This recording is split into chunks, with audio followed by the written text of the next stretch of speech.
Welcome back everybody to another video tutorial. I'm Anthony Amison, and today I'll be covering basic one-point perspective. So to get started, let me first start off with a few terms that will come in handy as we proceed. First and foremost, it's very important that you understand what parallel means. Parallel is very basic. This is when you have two lines, let me adjust that one, that are perfectly side by side. And it's important that you understand that these lines are also the same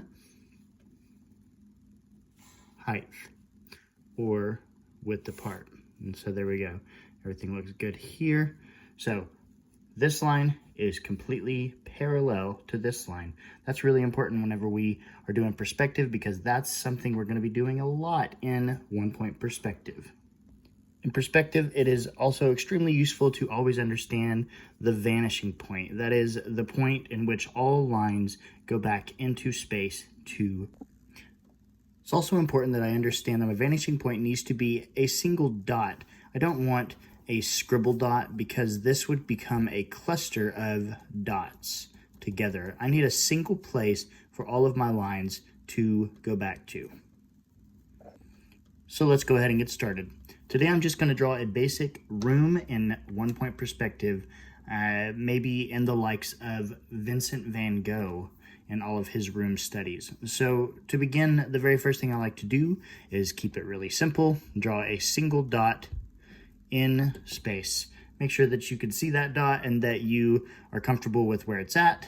Do not move that dot, and everything going back into space will go to this vanishing point. The vanishing point is also known as the line of sight. This would be basically where my head is at in the picture. I am looking here. My head is about this section right here, and my eyes are about this level. All right, so next, what I like to do when drawing a basic room is coming out from the vanishing point. I like to draw a basic rectangle or square representing the back wall in my structure. Make sure that you're using a ruler, or your lines are going to look nice and wobbly like that one. So I have my ruler here, and I'm going to come in and draw this basic wall. And for the sake of this demonstration, I'm going to say that my vanishing point is just a touch off of the center here. So I'm not standing directly in the center of my room. I will be standing off to one side of my room. So again, here's where I'm at. I have a perfect rectangle. All sides are nice and straight, and each opposite is exactly parallel to itself. I can always double check my work on that if I would like to, and measure the bottom and the top of this to be certain. And as I'm going here, it looks like I did a pretty good job. I'm pretty comfortable with where I'm at. So there's the basis of it, and now I can extend out into the perspective lines. So all of my perspective lines will be going back to, or vanishing to, this vanishing point. Remember, this is my line of sight. So I am standing right here in this room. So the very basis of this is super simple. All I need to do is go to my vanishing point. I line my ruler up on the vanishing point, and then on a single corner of my room. I connect that corner now all the way out to the outside of the paper. And then I do the same thing for all remaining corners. Vanishing point up to the corner, vanishing point down to the corner.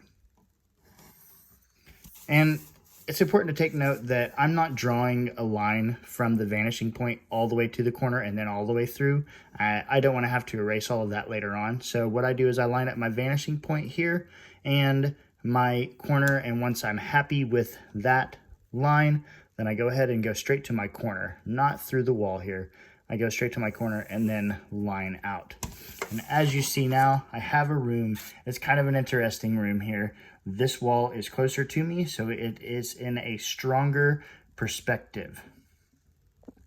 This is the basis of one-point perspective. I now have a room in which I'm standing in a vanishing point where my eyes are looking. I'm standing closer to this wall, which is coming at me. This wall is also coming at me, but it's kind of away from me here, so it's not as strong in perspective, but it's still in perspective. This is basic one-point perspective. Now I can start adding all kinds of things to this room, and some people don't see this as a spatial illusion just at the moment, but I can do some tricks to make that happen. So perspective has some half-truths as I'm working with it. The first thing is that everything that is facing directly at me would just be a parallelogram, or with all sides perfectly parallel to each other. So that's really basic and simple to do. So the first thing that I can do here is I can add some kind of a structure here. If I'm going to play around with some Van Gogh style, I might add a bed in this section and then a couple of other pieces of furniture throughout. So let's just pretend there's a bed in this section. To keep things simple, I'm just going to do a very basic bed, and this is how I would do that. I would first extend a line out, running perfectly parallel to the other lines in the paper, and as well as the parallel to the top of the paper. So now that I have this line going out, I've established the depth of the bed, or how wide the bed goes out into the room, rather. So now I can decide how tall this bed might be. This is how I would do that. I would take, again, my ruler, make sure that it is perfectly parallel with all of my other vertical lines, and run the line up. So this is going to be how tall the footboard or the base of my bed is. So I'm pretty happy with that. And then I will just proceed to finish out this area right here in a basic rectangular, which will be a parallelogram, because this side will be parallel to this side and this side will be parallel to this side. So now, as you see, I have the footboard in. It is a parallelogram, very basic rectangle here. The very bottom corner is the most important part, I believe, in this section, which is lining up exactly with the wall right there. So now it's very obvious that the wall is passing through my bed, and I'll even see some of the back section of the wall there. Those are lines that I can now erase. So now that I have this erased, I can go ahead and establish quite a few more things. And since I'm going to keep this really simple, I'm going to go ahead and jump forward a little bit. I'm going to come in and give a little bit of depth, or just a little bit more width here to my footboard, and then I'm going to come in and add in my perspective lines going back into space here and kind of get this completed. So we're going to jump into time lapse so we can kind of speed this up a little bit, and then I will talk just a minute after.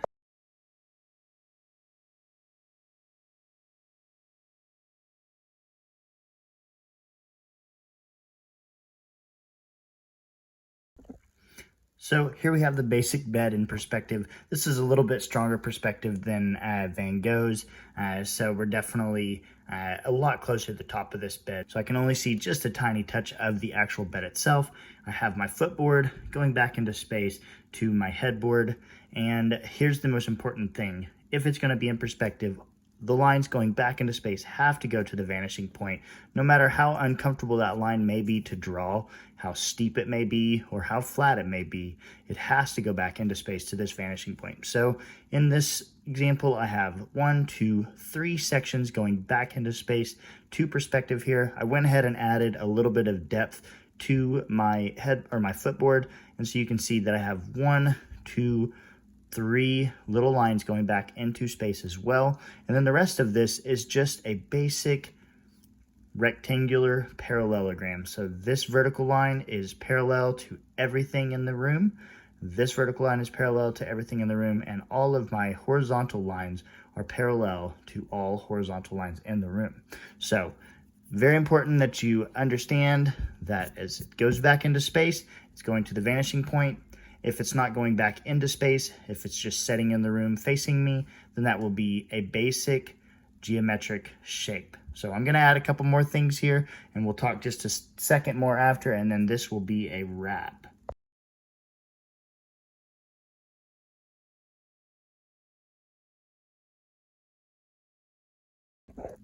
So as I'm working on this little dresser here or nightstand or whatever it may be, I do want to point out actually one thing that's really important here.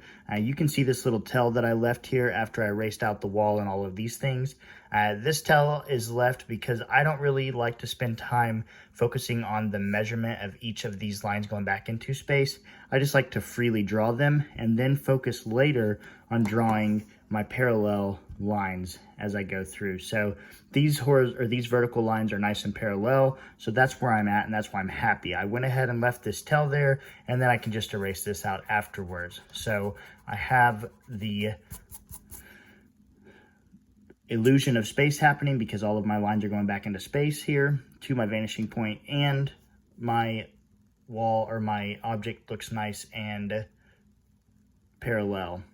So now I have to finish the top of this, and I will tell you this now, this is one of the more uncomfortable sections to draw inside of perspective because it is very close to the vanishing point, meaning that if I were to draw a line all the way across the paper here, then this top of this object is very close, which means that it's going to be just a tiny sliver of a top shelf there. Don't let that bother you. Always just focus on going to the vanishing point. And I just have one line going back into space here. So I'll go ahead and do that without time lapse just so you can see how uncomfortable it is. By the way, I do like to, as much as I can remember to, work with my vanishing point. I like to work with my line going underneath the ruler or on top of the ruler. The main thing is I want to make sure that the object that I'm drawing or the section that I'm drawing is not covered by the ruler. So I wouldn't want to draw this back line like this because I'm covering this entire object. I'd rather see the object so I can actually see the space, and it helps me gauge things a little bit better. So now I can come in, I have my object in view, I've lined up my vanishing point to my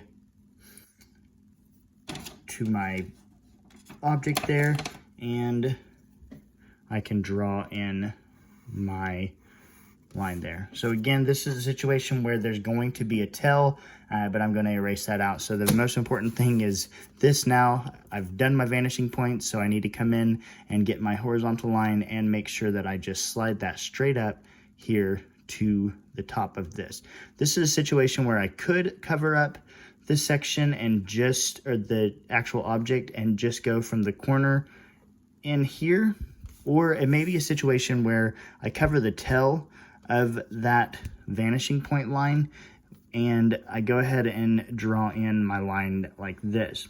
It just depends on where you're at. Some people would rather do this because then it helps to obstruct the view of that tell. If I can erase that tell out, or if I can not see that tell as I'm drawing that back line, then my brain accepts it a little bit more. So now I have an object in space. I have to finish off this wall a little bit. I've lost both back bottom corners of my room, but I've got a nice little basic room set up in perspective here. I can now come in and do all kinds of other cool things, like maybe I want to have an area rug off of this bed.